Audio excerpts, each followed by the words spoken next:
Hello everyone! Welcome to my Chutku mini blog.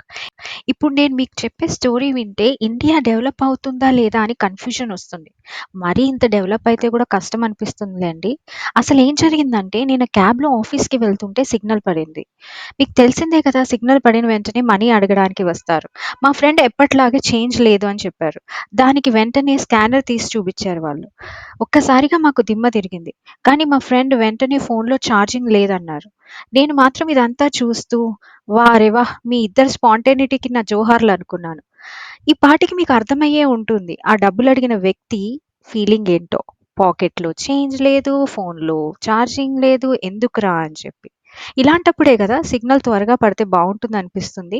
మీరు comment చేసి చెప్పండి ఎప్పుడైనా మీకు ఇలాంటి సిట్యుయేషన్ ఎదురైందా?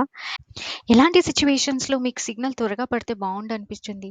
ఎలాంటి సిట్యుయేషన్స్‌లో మీరు గూడా కన్‌ఫ్యూజ్ అయ్యారు ఇండియా డెవలప్ అవుతోందా లేదా అని? కమెంట్ చేసి చెప్పండి. ఈ వీడియో నచ్చినట్టయితే లైక్ అండ్ సబ్స్క్రైబ్. మళ్ళీ కలుద్దాం. బాయ్. బాయ్.